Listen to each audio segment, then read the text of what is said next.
ದಕ್ಷಿಣ ಭಾರತದ ಹೆಸರಾಂತ ನಾಗಕ್ಷೇತ್ರ ಕುಕ್ಕೆ ಸುಬ್ರಹ್ಮಣ್ಯದಲ್ಲಿ ನಾಗರ ಪಂಚಮಿ ಉತ್ಸವ ತಲತಲಾಂತರದಿಂದ ಬಹಳ ವಿಜೃಂಭಣೆಯಿಂದ ನಡೆಯುತ್ತಿದ್ದು, ಸಾವಿರಾರು ಸಂಖ್ಯೆಯಲ್ಲಿ ಭಕ್ತಾದಿಗಳು ನಾಗನ ಹುತ್ತಕ್ಕೆ ಹಾಲು ಅರ್ಪಿಸುವುದು ವಾಡಿಕೆಯಾಗಿದೆ.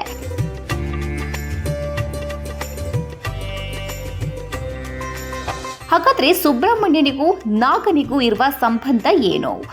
ನಾಗದೇವನೊಂದಿಗೆ ಸುಬ್ರಹ್ಮಣ್ಯ ಕುಕ್ಕೆಯಲ್ಲಿ ಏಕೆ ನೆಲೆ ನಿಂತ? ಕುಕ್ಕೆ ಪುರವಾಸನ ಇತಿಹಾಸ ಏನು ಎನ್ನುವುದರ ಸಂಪೂರ್ಣ ಮಾಹಿತಿ ನಿಮ್ಮ ನೆಚ್ಚಿನ ಪಬ್ಲಿಕ್ ನೆಕ್ಸ್ಟ್ನಲ್ಲಿ. ನಮ್ಮ ರಾಜ್ಯದಲ್ಲಿ ಅನೇಕ ಸುಬ್ರಹ್ಮಣ್ಯ ದೇವಾಲಯಗಳಿದ್ದಾವೆ. ವಿಶೇಷವಾಗಿ ನಮ್ಮದು ಕುಕ್ಕೆ ಸುಬ್ರಹ್ಮಣ್ಯ ಮತ್ತು ಘಾಟಿ ಸುಬ್ರಹ್ಮಣ್ಯ ಅಂತ. ಇಲ್ಲಿಯ ವಿಶೇಷತೆ ಅಂದರೆ ಕುಕ್ಕೆಯೇ ಪ್ರಧಾನವಾಗಿರುವಂತಹ ಪ್ಲೇಸ್ ಇದು. 1904ರಲ್ಲಿ ಗೌರ್ಮೆಂಟ್ ಒಂದು ಸೆಟಲ್ಮೆಂಟ್ ಅಂತ ಮಾಡಿತು. ಆಗ ಊರಿನ ಜನರ ಅಪೇಕ್ಷೆ ಮೇರೆಗೆ ಇದಕ್ಕೆ ಸುಬ್ರಹ್ಮಣ್ಯ ಅಂತ ಹೆಸರಾಯಿತು. ದೇವರ ಹೆಸರನ್ನೇ ಊರಿಗೆ ಇಡುವಂಥ ಕ್ರಮ ಬೇರೆ ಕಡೆಯಲ್ಲಿ ಇದೆ, ನಮ್ಮಲ್ಲಿಯೂ ಇದೆ. ಆದರೆ ಮೂಲ ಹೆಸರನ್ನು ನಾವು ಮರೆತು ಬಿಡಲಿಲ್ಲ. ಇದು ನಮ್ಮದು ಕುಕ್ಕೆ ಕ್ಷೇತ್ರ. ಇಲ್ಲಿಯ ಇನ್ನೊಂದು ವಿಶೇಷತೆ ಅಂದರೆ ಕುಕ್ಕೆ ಸುಬ್ರಹ್ಮಣ್ಯನಿಗೆ ಹೇಗೆ ಪ್ರಸಿದ್ಧವೋ ನಾಗನಿಗೂ ಹಾಗೇ ಪ್ರಸಿದ್ಧ. ವಸ್ತುಶಃ ಇದು ಮೂಲತಃ ನಾಗನ ಪ್ರದೇಶ. ಸ್ವಲ್ಪ ತಮಾಷೆಯಾಗಿ ಹೇಳುವುದಾದರೆ ಇದು ನಾಗಾಲ್ಯಾಂಡ್. ಇಲ್ಲಿಯ ದೇವರು ಸುಬ್ರಹ್ಮಣ್ಯ, ಈ ದೇವರು ಸ್ವಲ್ಪ ಭಿನ್ನವಾಗಿ ನಾವು ಇವನನ್ನು ಆಚರಿಸ್ತೀವಿ. ಬೇರೆ ಕಡೆ ಸುಬ್ರಹ್ಮಣ್ಯ ಅಂದರೆ ಸುಬ್ರಹ್ಮಣ್ಯ, ನಾಗ ಅಂದರೆ ನಾಗ. ಆದರೆ ಇಲ್ಲಿ ನಾಗಾಂತರ್ಗತ ಸುಬ್ರಹ್ಮಣ್ಯ ಅಂತರ್ಗತ ನಾಗ, ಆ ರೀತಿಯಲ್ಲಿ ಪೂಜೆ ಸಲ್ಲುತ್ತದೆ, ನಡೀತಾ ಬಂದಿದೆ. ಬಹು ಪ್ರಾಚೀನ ಕಾಲದಿಂದ ನಡೀತಾ ಬಂದಿದೆ. ಇವತ್ತಿಗೂ ಅದೇ ಸಂಪ್ರದಾಯವನ್ನು ನಾವು ಮುಂದುವರಿಸ್ತಾ ಇದ್ದೇವೆ. ಆದ್ದರಿಂದ ನಮಗೆ ವಾರ್ಷಿಕವಾಗಿ ನಾಗರ ಪಂಚಮಿ ಎಷ್ಟು ಮುಖ್ಯವೋ ಕುಕ್ಕೆ ಷಷ್ಠಿ ನಮಗಷ್ಟೇ ಮುಖ್ಯ. ಇದು ಎಷ್ಟು ಪ್ರಾಚೀನ ಇತ್ಯಾದಿ ವಿಷಯಗಳಿಗೆ ಆ ಸಂಬಂಧ ಮಾತನಾಡುವಾಗ ಎರಡು ಅಂಶಗಳನ್ನು ನಾವು ಗಮನಿಸಬೇಕು. ಒಂದು ಪುರಾಣ, ಮತ್ತೊಂದು ಇತಿಹಾಸ. ಮೇಲ್ನೋಟಕ್ಕೆ ಪುರಾಣಕ್ಕೆ ಇಂತಹದೇ ಅಂತ ದಾಖಲೆ ಸಿಗುವುದು ಕಷ್ಟ. ಆದರೆ ಇಂತಹದೇ ದಾಖಲೆ ಇರುವಂತಹದ್ದು ಇತಿಹಾಸ. ಪುರಾಣಗಳಲ್ಲಿ ಸ್ಕಾಂದ ಪುರಾಣ ಅಂತ ಇದೆ. ಅದರಲ್ಲಿ ಸಹ್ಯಾದ್ರಿ ಖಂಡ ಅಂತ ಒಂದು ಭಾಗ ಇದೆ. ಅದರಲ್ಲಿ ನಮ್ಮ ಕುಕ್ಕೆಯ ಕ್ಷೇತ್ರದ ವಿಶೇಷವಾದಂತಹ ವರ್ಣನೆಗಳಿದ್ದಾವೆ. ಸಹ್ಯಾದ್ರಿ ಖಂಡ ಅದು ಮುದ್ರಣ ಕೂಡ ಆಗಿದೆ. ದೇವಸ್ಥಾನದಲ್ಲಿಯ ಕೆಲವು ಪುಸ್ತಕಗಳು, ದೇವಸ್ಥಾನದ ಪ್ರಕಟಣೆಯ ಕೆಲವು ಪುಸ್ತಕಗಳಲ್ಲಿ ಒಂದೊಂದು ದೃಷ್ಟಿಕೋನದಿಂದ ಒಂದೊಂದು ಅಂಶಗಳು, ಅಂತೂ ಕೆಲವು ಅಂಶಗಳು ನಮಗೆ ದೇವಸ್ಥಾನದ ಪುಸ್ತಕಗಳಲ್ಲಿಯೂ ಕೂಡ ಇಲ್ಲಿಯ ಪುರಾಣ ಇತಿಹಾಸಗಳ ಬಗ್ಗೆ ಮಾಹಿತಿ ಸಿಗ್ತದೆ.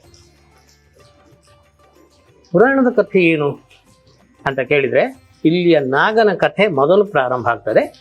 ಹತ್ತಿರದಲ್ಲಿ ಕುಮಾರ ಪರ್ವತ ಇದೆ, ಸಿದ್ಧ ಪರ್ವತ ಇದೆ, ಶೇಷ ಪರ್ವತ ಇದೆ, ಭತ್ತದ ರಾಶಿ ಇದೆ. ಅದರ ಕೆಳಭಾಗದಲ್ಲಿ ಈ ನಗರ ಇದೆ, ಈ ಪಟ್ಟಣ ಇದೆ. ಹಿಂದೆಯೂ ಕೂಡ ಇದನ್ನು ಕುಕ್ಕೆ ಪಟ್ಟಣ ಅಂತಲೇ ಕರೀತಾ ಇದ್ರು. ಹಿಂದೆ ಜನಸಂಖ್ಯೆಗೆ ಅನುಗುಣವಾಗಿ ಅದನ್ನು ಗ್ರಾಮ, ಪಟ್ಟಣ, ನಗರ ಇತ್ಯಾದಿಗಳಾಗಿ ರಾಜ್ಯ, ವಿಷಯ ಹೀಗೆಲ್ಲ ಕರೀತಾ ಇದ್ರು. ಕುಮಾರ ಪರ್ವತದಲ್ಲಿ ಬಿದಿರು ಹಿಂಡಲಿನಲ್ಲಿ ನಾಗದೇವರು ಅಂದರೆ ನಾಗ, ಸರ್ಪ, ವಾಸುಕಿ ಅನ್ನೋಣ.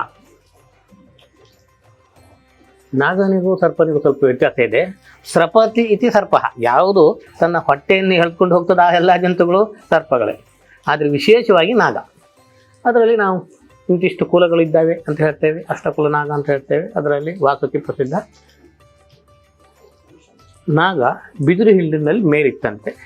ಆ ಬಿದಿರು ಹಿಂಡಿಲಿನಲ್ಲಿ ಪರಸ್ಪರ ಗಾಳಿಯ ಘರ್ಷಣೆಯಿಂದಲೂ ಏನು ಬುಡಕ್ಕೆ ಬೆಂಕಿ ಬಿತ್ತಂತೆ. ಮೇಲೆ ನಾಗ ಇದೆ. ಆ ಸಮಯದಲ್ಲಿ ಇಲ್ಲಿಯ ಮೂಲ ನಿವಾಸಿಗಳಾದಂಥ ಮಲೆಕುಡಿಯರಲ್ಲಿ ಇಬ್ಬರು ಅಂತ ಹೇಳ್ತಾರೆ, ಕೆಲವರು ಒಬ್ಬರು ಅಂತ ಹೇಳ್ತಾರೆ. ಒಬ್ಬನ ಹೆಸರು ಅದರಲ್ಲಿ ಕುಕ್ಕ, ಮತ್ತೊಬ್ಬನ ಹೆಸರು ಒಂದೊಂದು ಕಡೆ ಒಂದೊಂದು ರೀತಿ ಹೇಳ್ತಾರೆ. ಸಹೋದರಿಬ್ಬರು ಅಲ್ಲೇ ಇದ್ರಂತೆ. ಆಗ ನಾಗ ಮನುಷ್ಯ ರೂಪದಲ್ಲಿ, ಮನುಷ್ಯ ಭಾಷೆಯಲ್ಲಿ ಆ ಮಕ್ಕಳಲ್ಲಿ ಕೇಳಿಕೊಂಡಿತ್ತಂತೆ, ನೀವು ನನ್ನನ್ನು ರಕ್ಷಣೆ ಮಾಡಿ, ನಾನು ನಿಮಗೆ ಒಳಿತು ಮಾಡ್ತೇನೆ ಅಂತ. ಇವರು ಆಗ್ಬೋದು ಅಂತ ಹೇಳಿದರು. ಬಿದಿರು ಹಿಂಡಿನ ರಕ್ಷಣೆ ಮಾಡಿದರು. ಬಿದಿರು ಹಿಂಡಿನ ಈ ಮಲೆಕುಡಿ ನಿವಾಸಿಗಳು ಸಹಜವಾಗಿ ಅವರ ಜೊತೆಯಲ್ಲಿ ಬುಟ್ಟಿಯನ್ನು ಇಟ್ಕೊಂಡಿರ್ತಾರೆ. ಅದು ಕುಕ್ಕೆಗೆ, ವ್ಯಕ್ತಿವಾಚಕವಾಗಿ ಕುಕ್ಕ, ತುಳುವಿನಲ್ಲಿ ಅದೇ ಕುಕ್ಕೆ ಆಗ್ತದೆ. ರಾಮ ಇದ್ದದ್ದು ರಾಮೆ ಅಂತ ಹೇಳೋ ಹಾಗೆ. ಮತ್ತು ಈ ಬುಟ್ಟಿಯು ಕೂಡ ಕುಕ್ಕೆ. ಅವರು ನಾಗನನ್ನು ರಕ್ಷಣೆ ಮಾಡಿದರು. ಬುಟ್ಟಿಯಲ್ಲಿ ತಮ್ಮ ತಲೆಯಲ್ಲಿ ಹೊತ್ತುಕೊಂಡ್ರು.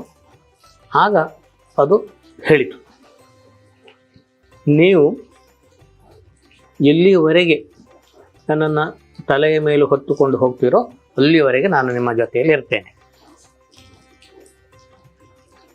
ನೀವು ಎಲ್ಲಿ ಅದನ್ನು ಇಳಿಸ್ತೀರೋ ಅಲ್ಲಿಯೇ ನಾನು ನೆಲೆ ನಿಲ್ತೇನೆ. ನಿಮಗೆ ಏನು ವರ ಬೇಕು ಕೇಳಿ ಅಂತ ಹೇಳಿದರು. ಮಕ್ಕಳು ಏನು ಶಾಲಾ ಕಾಲೇಜಿನ ಶಿಕ್ಷಣ ಎಲ್ಲ ಪಡೆದವರಲ್ಲ, ಅತಿ ಸಹಜವಾಗಿ ಹೇಳಿದ್ರಂತೆ, ನಮಗೆ ಕುಡಿಯುವ ಕಳ್ಳಿಗೆ ತೊಂದರೆ ಆಗದ ಹಾಗೆ ನೀವು ನೋಡಿಕೊಳ್ಬೇಕು ಅಂತ. ಕಳ್ಳು ಮತ್ತು ಗ್ರಾಮೀಣ ಪ್ರದೇಶ, ಗುಡ್ಡಗಾಡು ಪ್ರದೇಶ, ಹಾಗೇನೋ ಬಿದಿರು ಹಿಂಡ್ಲಿಗೆ ಬೆಂಕಿ ಬಿತ್ತು ಅಂತ ಏನೋ ಕತೆ ಬರ್ತಾರೆ, ಅದು ಬೆಂಕಿ ಕಷ್ಟ. ಆದರೆ ನಮಗೆ ಬೆಂಕಿ ಒದಗಿಸ್ಬೇಕು ನೀನು, ಬೆಂಕಿ ಮತ್ತು ಕಳ್ಳು. ಆಗ ನಾಗರೂಪಿ ಆ ದೇವರು, ಯಾಕಂದರೆ ಮನುಷ್ಯ ಮಾತನಾಡುವಷ್ಟು ಶಕ್ತಿ ಇದ್ದವರು ಅಂತ ಆಯ್ತಲ್ಲ, ತಥಾಸ್ತು ಆಯ್ತು, ನಿಮಗೆ ಹಾಗೆ ಆಗಲಿ. ಹಾಗೆ ಅದನ್ನು ಬುಟ್ಟಿಯಲ್ಲಿ ಇಟ್ಕೊಂಡು ಅವ್ರ ಕೆಳಗಡೆ ಬಂದರಂತೆ. ನಾನು ಹೇಳು ಈ ಅರ್ಧ ಭಾಗದ ಕತೆ ಬೇರೆ ಕಡೆಯ ಕಥೆಗಳು ಕಾಣ್ತದೆ. ಇಲ್ಲಿ ಅವರಿಗೆ ಈಗ ಎಲ್ಲಿ ಆದಿಸುಬ್ರಹ್ಮಣ್ಯ ಅಂತ ಇದೆ ಅಲ್ಲಿ ಬರುವಾಗ ಇವರಿಗೊಂದು ಕುತೂಹಲ ಆಯ್ತಂತೆ, ಬುಟ್ಟಿಯಲ್ಲಿ ಹಾವು ಉಂಟೋ ಇಲ್ವಾ ನೋಡುವ ಅಂತ. ಅದನ್ನು ಬುಟ್ಟಿಯನ್ನು ಇಳಿಸಿದ್ರಂತೆ. ಆಗ ಅದು ಬಂದು ಇಲ್ಲಿಯೇ ನಾನು ನೆಲೆ ನಿಲ್ತೇನೆ ಅಂತ ಹೇಳಿ ಅಂತರ್ಧಾನ ಆಯ್ತಂತೆ. ಅಂತರ್ಧಾನ ಅಂದರೆ ಮಾಯ. ಹಾಗೆ ನಾಗ ಇಲ್ಲಿ ನೆಲೆ ನಿಂತ. ಇದು ಒಂದು ಪುರಾಣದ ಕಥೆ. ಈ ಕ್ಷೇತ್ರ ಮೂಲತಃ ಶಿವಕ್ಷೇತ್ರ ಆಗಿತ್ತು ಅನ್ನುವುದು ಪುರಾಣ. ಈ ಕ್ಷೇತ್ರ ಏನಾಗಿತ್ತು? ಶಿವಕ್ಷೇತ್ರ. ಅದಕ್ಕೋಸ್ಕರ ಕುಕ್ಕಿಯ ಲಿಂಗ ಅಂತ ಉಂಟಲ್ಲ, ಆ ಲಿಂಗ ಅನ್ನೋದು ಈಶ್ವರ ಪ್ರತೀಕ. ಓಕೆ, ಅಲ್ಲಿ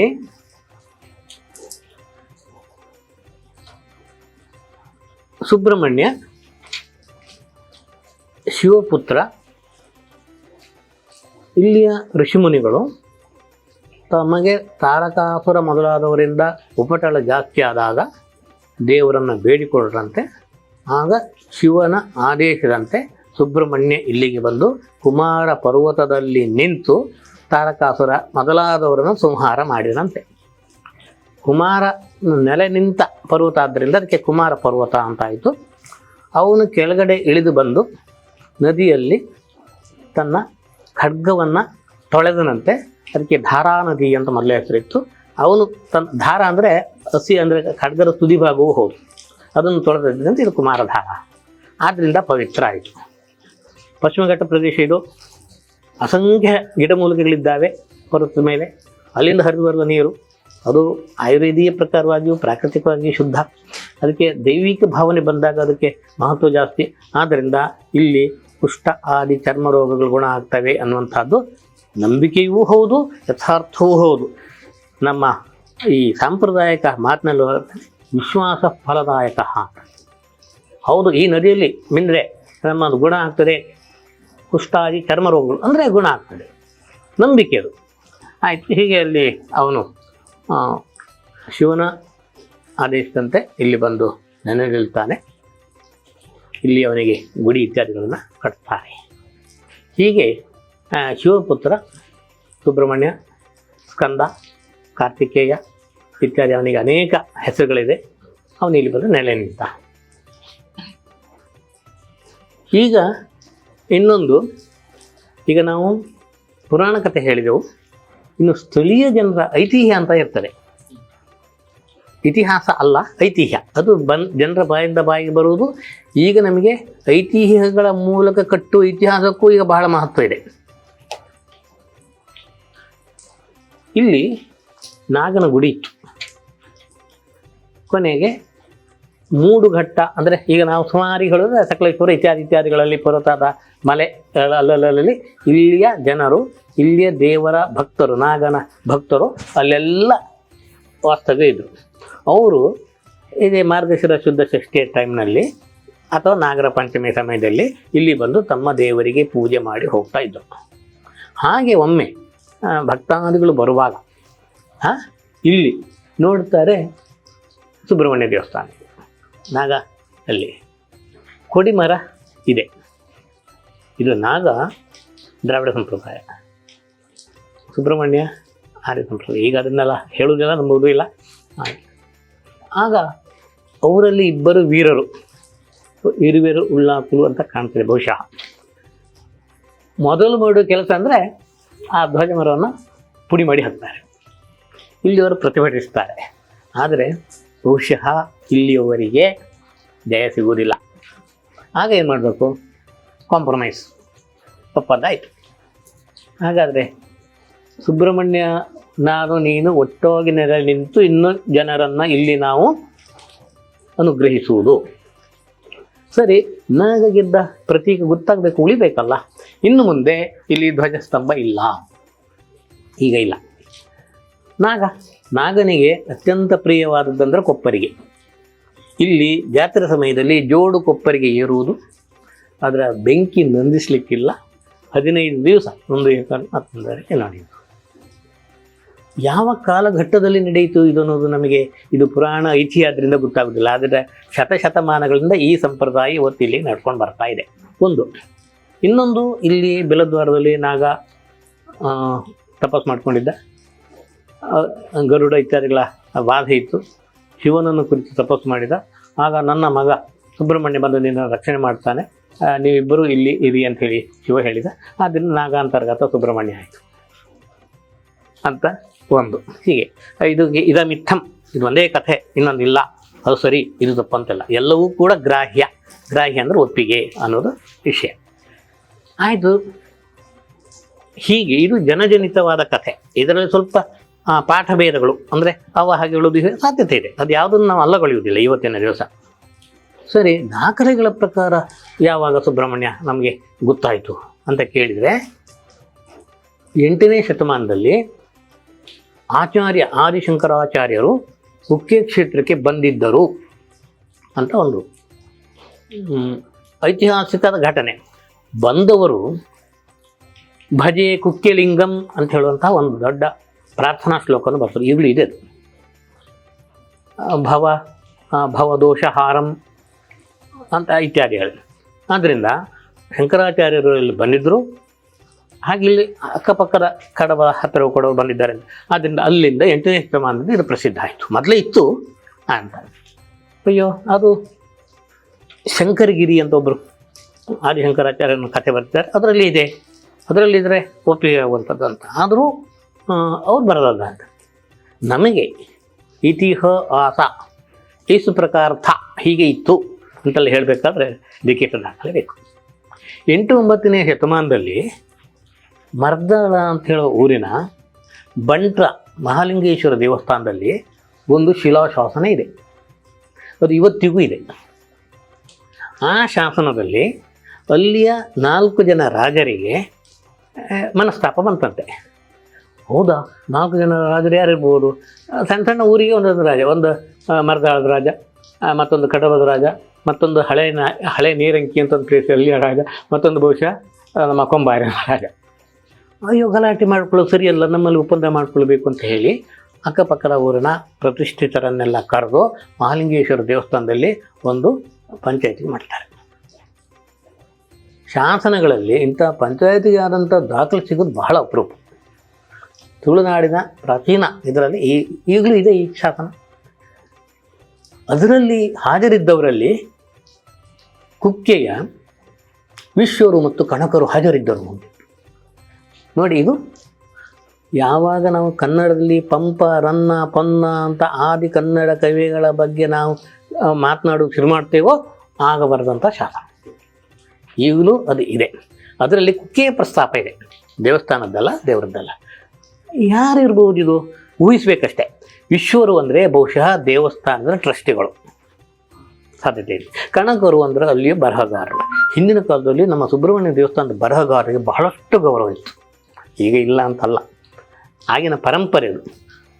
ಆದ್ದರಿಂದ ಅದು 8ನೇ ಶತಮಾನ 9ನೇ ಶತಮಾನ ಮಧ್ಯಭಾಗದ ಅಲ್ಲಿಂದ ಇದೆ. ಐತಿಹಾಸಿಕವಾಗಿ 8-9ನೇ ಶತಮಾನದಿಂದಲೇ ಕುಕ್ಕೆ ಸುಬ್ರಹ್ಮಣ್ಯ ಪ್ರಸಿದ್ಧ. ಇನ್ನು ಶಾಸನಿಕವಾಗಿ ಹೇಳುವುದಾದರೆ ವಿಜಯನಗರ ಕಾಲದವರೆಗೆ ಮಧ್ಯದ ಆ ಶಾಸನಗಳು ನಮಗೆ ಸಿಗುವುದಿಲ್ಲ. ಈಗ ದೇವಸ್ಥಾನದ ಎದುರುಗಡೆ ಒಂದು ಶಾಸನ ಇದೆ. ದೇವಸ್ಥಾನದ ಕರೆಕ್ಟ್ ಎದುರುಗಡೆ, ದೇವಸ್ಥಾನದ ಕರೆಕ್ಟ್ ಎದುರುಗಡೆ ಇದೆ. ಅಲ್ಲಿ ಇರುವ ಶಾಸನ 1379ನೇ ಇಸವಿ. 1300 ಅದರಲ್ಲಿ ಇದೆ. ಅದು 1379 ಅಂತ ಇಲ್ಲ, ಅಲ್ಲಿ 1301 ಅಂತ ಉಂಟು. ಅದು ಶಾಲಿವಾಹನ ಶಕ. ಅದಕ್ಕೆ 78 ವರ್ಷ ಸೇರಿಸಿದರೆ ಅದು ಇಸ್ವಿ ಆಗ್ತದೆ. ಅದರಲ್ಲಿ ಈ ದೇವರಿಗೆ ಬಿಟ್ಟಂಥ ದಾನ ಶಾಸನ ಅದು. ಸಾಮಾನ್ಯವಾಗಿ ಶಿಲಾಶಾಸನಗಳು, ತಾಮ್ರಶಾಸನ, ದಾನ ಶಾಸನ. ಈ ದೇವರಿಗೆ ಅಂತ ಇದೆ, ಈ ದೇವರು ಯಾವುದಂತ ಹೇಳಿಲ್ಲ. ಆದರೆ ಇದು ಸುಬ್ರಹ್ಮಣ್ಯ ದೇವರಿಗೇ ಬಿಟ್ಟದ್ದು. ಏನೋ ಒಂದು ಕ್ಲೂ ಸಿಗ್ಬೇಕು ನಮ್ಗೆ, ಇಲ್ಲಿವರೆಗೆ ಹೇಗೆ ಹೇಳೋದು. ಮತ್ತು ಶಾಸನಗಳನ್ನು ಗದ್ದೆ ಬದಿಯಲ್ಲಿ ಹಾಕ್ತಾರೆ. ಅವರು ದೇವಸ್ಥಾನದ ಹತ್ರ ಇಲ್ಲ, ನಮ್ಮ ಹತ್ರ ಇದು ನಮಗೆ ತೊಂದರೆ ಕೊಡ್ಬೋದು ಅಂತ ಹೇಳಿ ತಗೊಂಡೋಗಿ ದೇವಸ್ಥಾನದ ಹತ್ರ ಹಾಕ್ತಾರೆ. ಹೀಗೆಲ್ಲ ಸಾಮಾನ್ಯ ಬೇರೆ ವಿಷಯ ಇದೆ. ಆದರೆ ಇದರಲ್ಲಿ ಈ ಶಿಲಾಶಾಸನದ ಮೇಲ್ಭಾಗದಲ್ಲಿ ನವಿಲಿನ ಚಿತ್ರ ಇದೆ. ನವಿಲು ಅನ್ನುವುದು ಸುಬ್ರಹ್ಮಣ್ಯನ ವಾಹನ. ಆದ್ದರಿಂದ ಈ ದೇವರಿಗೆ ಅಂದರೆ ಈ ನವಿಲು ಹೊತ್ತಂಥ ಸುಬ್ರಹ್ಮಣ್ಯನಿಗೆ ಅಂತ ನಾವು ನಿರ್ಧಾರಕ್ಕೆ ಬರ್ಬೋದಾಗಿದೆ. ಇಲ್ಲಿ ಹಾಗೆ ಮತ್ತೊಂದು ಅಲ್ಲೇ ಈಗ ಏನು ಆಶ್ಲೇಷ ಬಲಿ ಇತ್ಯಾದಿಗಳಿಗೆ ಸಂಕಲ್ಪ ಮಾಡ್ತೇವೆ, ಅಲ್ಲೊಂದು ಎತ್ತರದ 6.5 ಅಡಿ ಎತ್ತರದ ಒಂದು ಶಾಸನ ಇದೆ. ಈಗಲೂ ನೀವು ನೋಡ್ಬೋದು. ಅದು ಮಾತ್ರ ಕಳೆದ ಶತಮಾನದಲ್ಲಿ ಅಡಿಕೆ ರಾಶಿ ಹಾಕಿದ್ರಂತೆ, ಅದಕ್ಕೆ ಬೆಂಕಿ ಬಿಟ್ಟಂತೆ, ಅದರಿಂದ ಮೇಲ್ಪದರೆಲ್ಲ ಸುಟ್ಟು ಹೋಗಿದೆ. ಆದರೆ ಡೆಲ್ಲಿಯ ಆ ಕೇಂದ್ರ ಸರ್ಕಾರದವರು ಅದಕ್ಕೆ ಮೊದಲನ್ನು ಒಂದು ಸಲ ಓದಿಸಿದ್ದಾರೆ. ಆ ಓದುವಾಗಲೂ ಸ್ವಲ್ಪ ಹಾಳಾಗಿತ್ತದು. ಅದರ ವಿಶೇಷತೆ ಅಂದರೆ ಲಿಪಿ ದೇವನಾಗರಿ, ಅಂದರೆ ಸಂಸ್ಕೃತ, ಭಾಷೆ ಕನ್ನಡ. ಕುಕ್ಕೇತಿ ಪ್ರಥಿತೆ ಗ್ರಾಮೇ ಅಂತ ಉಂಟು ಅದರಲ್ಲಿ. ಏನು ಕುಕ್ಕೆ ಎಂದು ಪ್ರಸಿದ್ಧವಾದ ಗ್ರಾಮದಲ್ಲಿ ತುಳು ಮಂಡಲೆ ಅಂತ ಉಂಟು. ಮಂಡಲ ಅನ್ನೋದು ಜಿಲ್ಲೆ, ತಾಲೂಕು ಇತ್ಯಾದಿ ಹಾಗೆ ಒಂದು ಇದು ಆಡಳಿತದ ಹೀಗೆ. ಆದ್ದರಿಂದ 9ನೇ ಶತಮಾನದಿಂದ ಇದ್ದಂತಹ ಇದು 13-14ನೇ ಶತಮಾನದಿಂದ ಅಲ್ಲಿಂದ ಪ್ರಾರಂಭವಾಗಿ ಕೆಳದಿ ಅರಸರ ಕಾಲದವರೆಗೆ ಈ ದೇವಸ್ಥಾನಕ್ಕೆ ರಾಜರು, ಮಂತ್ರಿಗಳು, ರಾಜಪ್ರತಿನಿಧಿಗಳು, ರಾಜ್ಯಪಾಲರು, ವ್ಯಾಪಾರಿಗಳು, ಜನಸಾಮಾನ್ಯರು ದಾನದತ್ತಿಗಳನ್ನು ಬಿಟ್ಟಂತಹ ದಾಖಲೆಗಳ ಮೂಲಕ ನಮಗೆ ಸುಬ್ರಹ್ಮಣ್ಯದ ಇತಿಹಾಸ ಸಿಗ್ತಾರೆ. ಈ ಋಷಿಮುನಿಗಳು ಕಂಡುಕೊಂಡ್ರೋ ಅಥವಾ ನಾವೇ ಆರೋಪಿಸಿದೆವೋ, ಕೆಲವು ದೇವರಿಗೆ ಕೆಲವುದು ಇಷ್ಟ ಅಂತ ಇದೆ. ಸೂರ್ಯನಿಗೆ ನಮಸ್ಕಾರ ಇಷ್ಟ ಅಂತ, ಕೊನೆಗೆ ಆ ರೀತಿಯಲ್ಲಿ ನಾಗನಿಗೆ ಇಷ್ಟವಾದದ್ದು ಅಭಿಷೇಕ, ಕ್ಷೀರಾಭಿಷೇಕ, ಹಾಗೆ ಪಂಚಾಮೃತಾಭಿಷೇಕ, ಕಲಶಯುಕ್ತ ಪಂಚಾಮೃತಾಭಿಷೇಕ. ಆದ್ದರಿಂದ ಯಾವುದಾದ್ರೂ ದೇವರನ್ನು ನಾವು ಒಲಿಸಿಕೊಳ್ಳಬೇಕಾದ್ರೆ ಅಥವಾ ನಮ್ಮ ಭಕ್ತಿಯನ್ನು ಪ್ರದರ್ಶಿಸಬೇಕಾದ್ರೆ ಆ ದೇವರಿಗೆ ಇಷ್ಟವಾದಂಥ ಒಂದು ವಿಚಾರವನ್ನು ಮಾಡೋದು ತೀರಾ ಸ್ವಾಭಾವಿಕ, ಸಹಜ. ಹಾಗಾಗಿ ನಾಗನಿಗೆ ಅಭಿಷೇಕ ಅದು ಸಿಯಾಳದ್ದಾಗ್ಬೋದು, ಕ್ಷೀರದ್ದಾಗ್ಬೋದು, ಪಂಚಾಮೃತದ್ದಾಗ್ಬೋದು, 5 ನಮೂನೆಯ ಇದು ಹಾಲು, ಮೊಸರು, ತುಪ್ಪ, ಜೇನುತುಪ್ಪ ಇತ್ಯಾದಿಗಳನ್ನು ಹಾಕಿ ಮಾಡುವಂಥದ್ದು ಪಂಚಾಮೃತ. ಇದನ್ನು ಮಾಡೋದು ಅದು ಕೊನೆಗೆ ಏನಾಯಿತು ಅಂದರೆ ಯಾವುದೋ ಒಂದು ಸಂದರ್ಭ ಪ್ರಾರಂಭ ಆದದ್ದು ಅದೊಂದು ಪರಂಪರೆಯಾಗಿ ಬಂತು. ಆದ್ದರಿಂದ ನಾಗನಿಗೆ ಅಭಿಷೇಕ ವಿಶೇಷ. ಹಾಗಾದರೆ ಸುಬ್ರಹ್ಮಣ್ಯನಿಗೆ ಹೇಳ್ತಾರೆ, ಸುಬ್ರಹ್ಮಣ್ಯ ಆಶ್ಲೇಷ ಬಲಿ ಇದು ಕೂಡ ಯಾವುದು ಪಂಚಾಮೃತ ಅಭಿಷೇಕವು ಸುಬ್ರಹ್ಮಣ್ಯ, ಯಾಕಂದರೆ ನಾಗ ಅಂತರ್ಗತ ಸುಬ್ರಹ್ಮಣ್ಯ. ಆದ್ದರಿಂದ ಅಭಿಷೇಕವೂ ಬಹಳ ಪ್ರಿಯವಾದದ್ದೇ, ಜೊತೆಯಲ್ಲಿ ಆಶ್ಲೇಷ ಬಲಿ ಅಂತ. ಬಹುಶಃ ಆಶ್ಲೇಷ ಬಲಿ ಅದರ ಮೂಲ ಕಲ್ಪನೆ ಮಹಾಭಾರತದ ಸಮಯದಲ್ಲಿ ಜನಮೇಜಯ ರಾಜ ಒಂದು ಯಜ್ಞ ಮಾಡಿದ, ನಾಗಗಳನ್ನೆಲ್ಲ ಆಹುತಿ ಕೊಟ್ಟ, ಕೊನೆಗೆ ತಕ್ಷಕನು ಯಾರೊಬ್ಬ ಅದನ್ನು ದೇವರಲ್ಲಿ ಹೋಗಿ ಬೇಡ್ಕೊಂಡ ಉಳಿಯಿತು. ಆಗ ಅಷ್ಟಕುಲ ನಾಗ ಉಳಿಯಿತು. ಅಷ್ಟು ನಾಗಕುಲ ಒಂದು ಸುಮಾರು 84 ಅವುಗಳ ನೆನಪಿಗೆ, ಅವುಗಳ ಆರಾಧನೆಗೆ, ಅವುಗಳನ್ನು ಗಮನಿಸಿ ಮಂಡಲದಲ್ಲಿ ಅಷ್ಟೆಲ್ಲ ಬರೆದು ಮಾಡುವಂತಹ ಪೂಜೆಗೆ ಆಶ್ಲೇಷ ಬಲಿ ಅಂತ ಹೇಳ್ತಾರೆ. ಇನ್ನೂ ಸ್ಪಷ್ಟ, ಇನ್ನೂ ಖಚಿತವಾದ ವಿಷಯಗಳನ್ನು ಪುರೋಹಿತರನ್ನು ಕೇಳಬೇಕು. ನಾನು ಲೌಕಿಕ, ನಾವು ಅಲ್ಲಿಂದಲ್ಲಿಗೆ ಎಷ್ಟು ಅಲ್ಲಿಂದ ಆಶ್ಲೇಷ ಬಲಿಯ ಇತ್ಯಾದಿಗಳು ಪೂಜೆಗಳು ಮಾಡಿ. ಇನ್ನು ಸರ್ಪ ನಮಸ್ಕಾರ ಅದೊಂದು ವಿಶಿಷ್ಟವಾದ ಉತ್ತರ ಕ್ರಿಯೆ ಇದು. ಮನುಷ್ಯ ಸತ್ತಾಗ ಅವನ ವಂಶದವರು ಅವನಿಗೆ ಅವನ ಸತ್ತ ನಂತರ ಹೇಗೆ ಉತ್ತರ ಕ್ರಿಯೆ ಮಾಡ್ತಾರೋ, ನಾಗ ಹತ ಆದಾಗ ಅಂದರೆ ಸಾಯಲ್ಪಟ್ಟ ಮನುಷ್ಯರಿಂದಲೋ ಆದಾಗ, ಅಥವಾ ಮನುಷ್ಯರು ಅದು ಸತ್ತು ಬಿದ್ದಿದೆ ಒಬ್ಬ ಕಂದ, ಆಗ ಅವನಿಗೆ ಅದು ಹೊಣೆ ಬರ್ತದೆ. ಆಗ ಮಾಡುವಂತಹ ಉತ್ತರ ಕ್ರಿಯೆಗೆ ಸರ್ಪ ಸಂಸ್ಕಾರ ಅಂತ ಹೆಸರು. ಮೊದಲು 3 ದಿವಸ, ಈಗ 2 ದಿವಸದಲ್ಲಿ ಆಗ್ತದೆ. ಸಾಂಕೇತಿಕವಾಗಿ ಹೆಚ್ಚಿನ ನಾಗವನ್ನು ಮಾಡ್ತಾರೆ, 2 ನಾಗವನ್ನು ಮಾಡ್ತಾರೆ. ಒಂದನ್ನು ಅಲ್ಲಿ ಮಾಡುವಂಥ ಯಜ್ಞಕುಂಡಕ್ಕೆ ಹಾಕ್ತಾರೆ, ಅದು ಕೂಡ ಸಾಂಕೇತಿಕ. ಮತ್ತೊಂದನ್ನು ತಗೊಂಡೋಗಿ ಹುತ್ತಕ್ಕೆ ಬಿಟ್ಟುಬಿಡ್ತಾರೆ. ನಾಗ ಪುನಃ ಹುಟ್ಟಿತು, ಪುನಃ ಬೆಳೆದು ಬಂತು, ಬೆಳೆಯಬೇಕು ಅನ್ನುವ ಅಪೇಕ್ಷೆ, ನಿರೀಕ್ಷೆ. ಇದರಲ್ಲಿ ಪುರಾಣದ ಸಂಗತಿಗಳು ತುಂಬ ಸಾಂಕೇತಿಕವಾಗಿರ್ತಾರೆ. ಆ ದೃಷ್ಟಿಯಿಂದ ನಾವು ಇನ್ನೊಬ್ಬರ ವಿಚಾರ ಮಾತನಾಡುವುದಷ್ಟು ಒಳ್ಳೆಯದಲ್ಲ, ಅಥವಾ ನಮಗೆ ಆ ಅಧಿಕಾರವಿಲ್ಲ. ಆದರೆ ಸಾಮಾನ್ಯವಾಗಿ ಈ ನಗರ ಪ್ರದೇಶದವರು, ನಾನು ಬೆಂಗಳೂರು ಅಂತ ಒಂದೇ ಹೇಳೋದಿಲ್ಲ, ನಗರ ಪ್ರದೇಶದವರು ಏನು ಮಾಡ್ತಾರೆ ಅಂದರೆ, ನಿಮಗೆ ಸರ್ಪ ದೋಷ ಇದೆ, ನೀವು ಅಲ್ಲಿ ಹೋಗಿ ಸರ್ಪ ಸಂಸ್ಕಾರ ಮಾಡಿ, ತಿಂಗಳಿಗೊಂದು ಮಾಡಿ, ವರ್ಷಕ್ಕೊಂದು ಮಾಡಿ, 10 ಹಾಗೆಲ್ಲ ಹೇಳ್ತಾರೆ. ಅಂತೆ ನಾನು ಹೇಳಿ, ನಾನು ಹತ್ರ ಬೇರೆಯವ್ರು ಬಂದು ಹೇಳಿದ್ದು ಹೊತ್ತು ಇಂಡೈರೆಕ್ಟ್ ಸ್ಪೀಚ್ ಇದು. ಅಲ್ಲಿ ಪ್ರತ್ಯಕ್ಷವಾಗಿ ನಮ್ಮಿಂದ ಏನೋ, ನಾವು ವಾಹನದಲ್ಲಿ ಹೋಗ್ತಿದ್ದೆ, ಒಂದು ಹಾವು ಪ್ರದರ್ಶಿಸ್ತಿತ್ತು, ನಾವು ಮಾಡಿಸು ಒಂದು ಸರ್ಪ ಸಂಸ್ಕಾರ. ನಮ್ಮ ಹಿರಿಯರು ಮಾಡಿದ್ರು, ಅದಕ್ಕೆ ಪರಿಹಾರ ಮಾಡಿಕೊಳ್ಳಿಕ್ಕೆ ಆಗಲಿಲ್ಲ ಅವರಿಗೆ.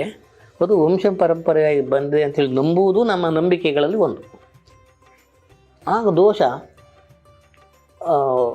ನಾಗ ಹತ್ಯೆ ಅಂದರೆ ಮನುಷ್ಯ ಹತ್ಯೆಯಷ್ಟೇ ದೋಷ, ಅಥವಾ ಅದಕ್ಕಿಂತ ಅದು ಅಳಿಸಿ ಹೋಗುವುದಿಲ್ಲ. ಇದು ನಂಬಿಕೆ, ಬಲವಾದ ನಂಬಿಕೆ. ಇಲ್ಲಿಯವರೆಗೆ ಕೇಳಿದರೆ, ಒಂದು ವೇಳೆ ನಮ್ಮ ಹಿಂದೂ ಧರ್ಮವನ್ನು ನಂಬದ ಇತರ ಮತೀಯರು ಕೂಡ ಈ ಒಂದು ನಂಬಿಕೆಗೆ ಅವರು ಒಳಗಾಗ್ತಾರೆ. ಮುಸಲ್ಮಾನರಾಗಲಿ, ಕ್ರಿಶ್ಚಿಯನ್ರಾಗಲಿ, ಇದು ಅಲ್ಲಿ ಮಾಡಿಸಿಬಿಡಪ್ಪ ಅಂತ, ಅಷ್ಟು ಇದು ವಿಶ್ವಾಸ ಫಲದಾಯಕ. ಇದಕ್ಕೆಲ್ಲ ನಂಬಿಕೆಯೇ ಕಾರಣ. ಆದರೆ ಆಗ ಇದು ನಿಮಗೆ ನಾಗದೋಷ ಅಂತ ಹೇಳ್ತಾರೆ. ಹೇಳುವುದು ಯಾರು? ಜ್ಯೋತಿಷರು. ಸರಿಯಾಗಿ ಜಾತಕ ನೋಡುವವರಿಗೆ ಅದರಲ್ಲಿ ದೋಷ ಅದು ಹೌದಾ ಅಲ್ಲೋ ನಿರ್ಣಯ ಮಾಡಲಿಕ್ಕೆ ಆಗ್ತದೆ. ಒಂದು ಜಾತಕದ ಕುಂಡಲಿ ಅಂತ ಇರ್ತದೆ, ಅದರಲ್ಲಿ 12 ಮನೆ ಅಂತ ಇರ್ತದೆ. ಅದರಲ್ಲಿ ಇಂತಿಂಥ ಜಾಗದಲ್ಲಿ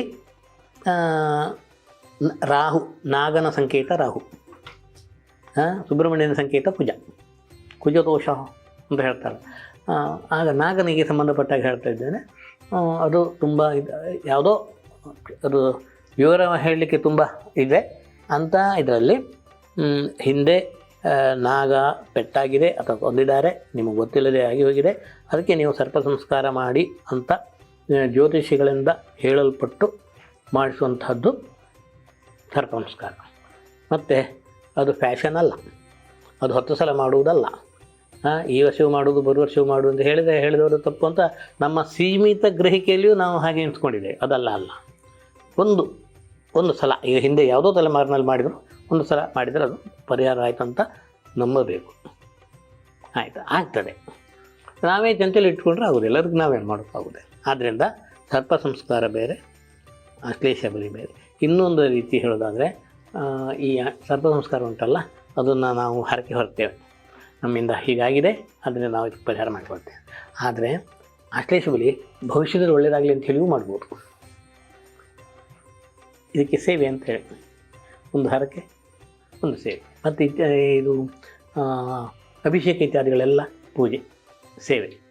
ಅವನಿಗೆ ಇಷ್ಟಪಡಿಸಿದರೆ ಏನು ನಮಗೆ, ನಮ್ಮ ಮಕ್ಕಳಿಗೆ, ನಮ್ಮ ಸಂತಾನಕ್ಕೆ, ನಮ್ಮ ಭವಿಷ್ಯಕ್ಕೆ ಒಳಿತಾಗ್ತದೆ. ಪುನಃ ಹೇಳ್ತೇನೆ, ವಿಶ್ವಾಸ ಫಲದಾಯಕ ನಂಬಿಕೆ. ನಾವು ಇವತ್ತು ನಮ್ಮ ದಿನಮಾನವನ್ನು ಹೇಳುವಾಗ ಗ್ರೆಗರಿಯನ್ ಪದ್ಧತಿಯನ್ನು ಒಪ್ಪಿಕೊಂಡು ಬಿಟ್ಟಿದ್ದೇವೆ, ಅಪ್ಪಿಕೊಂಡು ಬಿಟ್ಟಿದ್ದೇವೆ. ಅಂದರೆ ಇವತ್ತು 2025ನೇ ಇಸ್ವಿ ಅನ್ನುವುದಕ್ಕಿಂತ ಬೇರೆ ರೀತಿಯಲ್ಲಿ ದಿನಮಾನವನ್ನು ಹೇಳಲಿಕ್ಕೆ ಆಗ್ತಿದೆ ಅನ್ನುವುದೇ ಮರೆತು ಬಿಟ್ಟಿದ್ದೇವೆ ನಾವು. ಆದರೆ ನಮಗೆ ನಮ್ಮದೇ ಆದ ಪದ್ಧತಿ ಇದೆ, ನಮ್ಮದೇ ಆದಂತಹ ಕಾಲಗಣನೆ ಇದೆ. ದೇವಸ್ಥಾನ ಇತ್ಯಾದಿಗಳಲ್ಲಿ ಅದನ್ನು ಸಾಧ್ಯ ಆದಷ್ಟು ಮಟ್ಟಿಗೆ ಅದನ್ನು ಅನುಸರಿಸ್ತಾರೆ. ನಾಗರ ಪಂಚಮಿ ಈ ವಿಶೇಷತೆ ಏನು ಅಂತ ಕೇಳುವಾಗ ನನಗೆ ಈ ಅಂಶವನ್ನು ಹೇಳಬೇಕಾಯಿತು. ನಮ್ಮಲ್ಲಿ ಪ್ರಮುಖವಾಗಿ ಸೌರಮಾನ ಮತ್ತು ಚಾಂದ್ರಮಾನ ಅನ್ನುವಂಥ ಎರಡು ಪದ್ಧತಿಗಳಿದ್ದಾವೆ. ಸೌರಮಾನ ಅನ್ನುವಂಥದ್ದು ಮೇಷ ಸಂಕ್ರಮಣ, ವೃಷಭ ಸಂಕ್ರಮಣ ಹೀಗೆ 12 ತಿಂಗಳುಗಳನ್ನು ಹೇಳಿದರೆ, ಚಾಂದ್ರಮಾನ ಪದ್ಧತಿ ಚೈತ್ರಾದಿ 12 ತಿಂಗಳುಗಳನ್ನು ಹೇಳ್ತದೆ. ಅದು ಮೇಷ ವೃಷಭ ಇತ್ಯಾದಿ, ಇದು ಚೈತ್ರ ವೈಶಾಖ ಜ್ಯೇಷ್ಠ ಆಷಾಢ ಶ್ರಾವಣ ಭಾದ್ರಪದ ಇತ್ಯಾದಿ. ಈ ಚಾಂದ್ರಮಾನ ತಿಂಗಳನ್ನು 2 ಭಾಗ ಮಾಡಿರ್ತಾರೆ. ಇದು ನಮ್ಮ ಮುಂದಿನ ತಲೆಮಾರಿಗೆ ಅತೀ ಅಗತ್ಯವಾಗಿ ಗೊತ್ತಿರಬೇಕಾದಂಥ, ನಾವು ಹೇಳಲೇಬೇಕಾದಂಥ ಅಂಶಗಳು. ಒಂದು ಶುಕ್ಲ ಪಕ್ಷ, ಒಂದು ಕೃಷ್ಣ ಪಕ್ಷ ಅಂತ. ಚಾಂದ್ರಮಾನ ತಿಂಗಳಲ್ಲಿ 2 ಪಕ್ಷಗಳು, ಒಂದರ ಕೊನೆ ಹುಣ್ಣಿಮೆ, ಮತ್ತೊಂದರ ಕೊನೆ ಅಮಾವಾಸ್ಯೆ. ಈ 15 ದಿವಸಗಳನ್ನು 15 ಹೆಸರುಗಳಿಂದ, ಅದನ್ನೇ ಅಮಾವಾಸ್ಯೆ ಸೇರಿ 16 ಹೆಸರುಗಳಿಂದ ಕರೀತಾರೆ. ಇದಕ್ಕೆ ಪಾಡ್ಯ, ಬಿದಿಗೆ, ತದಿಗೆ, ಚೌತಿ, ಪಂಚಮಿ, ಷಷ್ಠಿ ಇತ್ಯಾದಿ ಹೇಳ್ತಾರೆ. ಈ ತಿಥಿಗಳಲ್ಲಿ ವರ್ಷಕ್ಕೆ 24 ಸಲ ಬರ್ತದೆ. ಇದು ಒಂದೊಂದು ತಿಥಿ ಒಂದೊಂದು ಕಾರಣಕ್ಕೆ ವಿಶೇಷ ಅಂತೇಳಿ ಹಿಂದಿನವರು ಗುರುತಿಸಿಟ್ಟಿದ್ದಾರೆ. ಹಿಂದಿನ ತಲೆಮಾರಿನವ್ರಿಗೆ ಗೊತ್ತಿದೆ, ಪಾಡ್ಯ, ಯುಗಾದಿ ಪಾಡ್ಯ, ಬಿದಿಗೆ, ಸೋಮನ ಬಿದಿಗೆ, ತದಿಗೆ, ಅಕ್ಷರ ತದಿಗೆ, ಚೌತಿ, ವಿನಾಯಕ ಚೌತಿ, ಪಂಚಮಿ, ನಾಗರ ಪಂಚಮಿ. ಈಗ ನಾನು ಹೇಳಲಿಕ್ಕೆ ಹೊರಟದ್ದಿದೆ ಶ್ರಾವಣ ಮಾಸದ ಶುದ್ಧ ಪಂಚಮಿ, ನಾಗರ ಪಂಚಮಿ. ಪಂಚಮಿ ತಿಥಿ ನಾಗನಿಗೆ ವಿಶೇಷ, ಆದ್ದರಿಂದ ನಾಗರ ಪಂಚಮಿ ದಿವಸ ವಿಶೇಷ. ಷಷ್ಠಿ, ಮುಖ್ಯ ಷಷ್ಠಿ, ಸುಬ್ರಹ್ಮಣ್ಯ ಷಷ್ಠಿ. ಹಾಗೆ ಸಪ್ತಮಿ, ರಥ ಸಪ್ತಮಿ, ಅಷ್ಟಮಿ, ಕೃಷ್ಣಾಷ್ಟಮಿ, ನವಮಿ, ಮಹಾನವಮಿ ಅಂದರೆ ನವರಾತ್ರಿ. ಹೀಗಿದೆ. ನಾವು ಅದನ್ನು ಮರೆತು ಬಿಟ್ಟು ಅದರ ಹಿನ್ನೆಲೆ ನಮ್ಗೆ ಗೊತ್ತಿಲ್ಲದಿದ್ದಾಗ ನಾಗರ ಪಂಚಮಿಯೇ ಯಾಕೆ ನಾಗನಿಗೆ ಅನ್ನೋ ಪ್ರಶ್ನೆ ಬರ್ತಾರೆ. ಈ ಹಿನ್ನೆಲೆಯನ್ನು ಅತಿ ಅಗತ್ಯವಾಗಿ ನಾವು ನಮ್ಮ ಮಕ್ಕಳಿಗೆ ತಿಳಿಸಲೇಬೇಕಾದ, ಅದು ಮರೆಯಾಗೋದಕ್ಕಿಂತ ಮುಂಚೆ ತಿಳಿಸಬೇಕಾದ ಈ ಅಂಶವನ್ನು ನಮ್ಮಲ್ಲಿ ನಮ್ಮದೇ ಆದ ಮಾನ ಇದೆ. ಮತ್ತು ಇನ್ನೊಂದು ವಿಶೇಷತೆ, ನಮ್ಮಲ್ಲಿ ಈ ವರ್ಷವನ್ನು ನಾವು ಸಾಂವತ್ಸರಿಕವಾಗಿ ಕೂಡ ಸೈಕ್ಲಿಕ್ ಅಂತ ಹೇಳ್ಬೋದು ಮಾಡ್ತೇವೆ. ಅಂದರೆ ಪ್ರಭವಾದಿ 60 ಸಂವತ್ಸರಗಳಿದ್ದಾವೆ ನಮಗೆ. ಪ್ರಭವ, ವಿಭವ, ಶುಕ್ಲ, ಪ್ರಮೋದ, ಪ್ರಜೋತ್ಪತ್ತಿ, ಆಂಗಿರೇ, ಶ್ರೀಮುಖ ಅಂತ 60 ಸಂವತ್ಸರಗಳಿದ್ದಾವೆ. ಈಗ ಅದರಲ್ಲಿ 39 ವಿಶ್ವಾವಸು ನಾಮ ಸಂವತ್ಸರ, ಈಗ ದಕ್ಷಿಣಾಯನ, ಈಗ ನಾಡಿದ ಶ್ರಾವಣ ಮಾಸ, ಅದರಲ್ಲಿ ಶುದ್ಧ ಪಂಚಮಿಯನ್ನು ನಾಗರ ಪಂಚಮಿ ಅಂತ ಹೇಳ್ತೇವೆ. ಆದ್ದರಿಂದ ಏನು 12 ತಿಂಗಳುಗಳಲ್ಲಿ 24 ಪಂಚಮಿಯೂ ವಿಶೇಷವಿದ್ದರೆ ಹಿಂದಿನವರು ಮಂತ್ರದೃಷ್ಟಾರರು ಇರ್ಬೋದು, ಇದನ್ನೇನೋ ಕಂಡುಕೊಂಡಿದ್ರಿ. ಇದು ಮಳೆಗಾಲ, ಮೊಟ್ಟೆ ಇಡುವಂಥ ಸಮಯ, ಮಳೆಯಿಂದ ಬಹಳ ಇದು ಪ್ರಸನ್ನವಾಗಿರುವಂಥ, ಮಳೆ ಬಂದರೆ ಪ್ರಸನ್ನ ಆಗಿರ್ತದೆ ಅಂತ ಹೇಳಿ ಬರೋದಿಲ್ಲ, ಏನೋ ಕಂಡುಕೊಂಡು ಅವರು ಅದನ್ನು 24 ಯಾವುದು ಈ ತಿಥಿಗಳಲ್ಲಿ ಒಂದೊಂದು ತಿಥಿಯನ್ನು ಅವರು ಆಯ್ಕೆ ಮಾಡ್ಕೊಂಡಿದ್ದಾರೆ. ಆ ದೃಷ್ಟಿಯಿಂದ ನಾಗರ ಪಂಚಮಿಯನ್ನು ನಾಗರ ಪಂಚಮಿ ಎಂದೇ ಆಚರಿಸ್ತೇವೆ.